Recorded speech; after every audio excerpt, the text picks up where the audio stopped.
இன்னைக்கு சூப்பரான hot and sweet அவல்ல எப்படி ஒரு ஸ்நாக்ஸ் பண்றது அப்படிங்கறத பார்க்கலாம். இதுக்கு இந்த கப்னால 2.5 கப் அளவு அவல் எடுத்துக்கிறேன். இப்போ இந்த அவலோட திக்னஸ் பொறுத்து ஒரு 2 டைமோ 3 டைம்ஸோ நல்லா வாஷ் பண்ணி எடுத்துக்கலாம். இப்போ இந்த அவலோட திக்னஸுக்கு நான் ஒரு 2 டைம்ஸ் தான் இதை வாஷ் பண்ணி எடுத்துக்கிட்டேன்.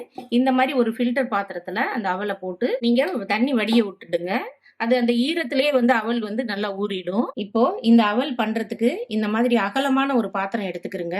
அப்பதான் நம்ம மிக்ஸ் பண்றதுக்கு ஈஸியா இருக்கும். இப்போ இந்த அவல் எல்லாம் ஊறின அவல் எல்லாம் இதுல போட்டுடலாம்.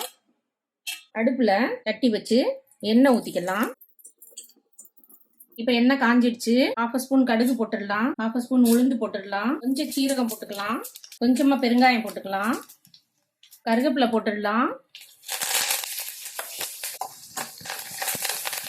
இப்போ இங்க புளியோதரை மிக்ஸ் இருக்கு, அதை ஒரு 3 ஸ்பூன் போடலாம். இப்போ இங்க சின்ன ஸ்பூன் எடுத்துக்கிறதுனால 3 ஸ்பூன் போடுறேன். உங்க ஸ்பூன் பெருசா இருந்தா 2 ஸ்பூன் எடுத்துக்கிறங்க. இதை லைட்டா மிக்ஸ் பண்ணிடுங்க. இந்த ஆயில்ல லேசா சூடானா போறோம், இது ரொம்ப கருக கூடாது. அவ்வளவுதான். அடுப்பை அப்படியே இந்த அவல் மேல அப்படியே கொட்டிடலாம். 1 ஸ்பூன் பருப்பு பொடி போட்டுக்கலாம். இப்போ இதுல இந்த அவல்ல நாட்டு சக்கரை ஒரு 2 ஸ்பூன் போட்டுக்கலாம். வெள்ளை பவுடர் இது. அடுத்து 1 கப் அளவு தேங்காய், துருவின தேங்காய் போட்டுக்கலாம். நல்லா வாஷ் பண்ணி பொடிசா கட் பண்ண இந்த கொத்தமல்லி இதில் போட்டுடலாம். இதை நல்லா மிக்ஸ் பண்ணிடுங்க. இதுல நான் எக்ஸ்ட்ரா காரமோ மஞ்சள் பொடியோ எதுவுமே போடல.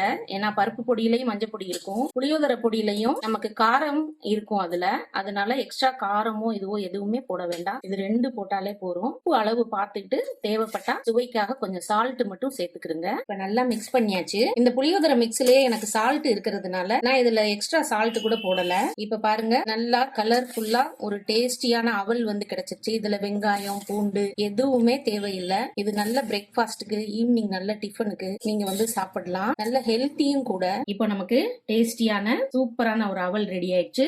சர்வ் பண்ணிடலாம். இனிப்பு, காரம், புளிப்பு எல்லா சுவையும் நிறைஞ்ச ஒரு அவல் நமக்கு நல்ல பிரேக்ஃபாஸ்டுக்கு ரெடி ஆயிடுச்சு. நீங்களும் இந்த மாதிரி ட்ரை பண்ணி பாருங்க. எப்படி இருந்ததுன்னு கமெண்ட்ல சொல்லுங்க. என்னுடைய சேனலை சப்ஸ்கிரைப் பண்ணிக்கிறங்க. தேங்க்ஸ் ஃபார் வாட்சிங்.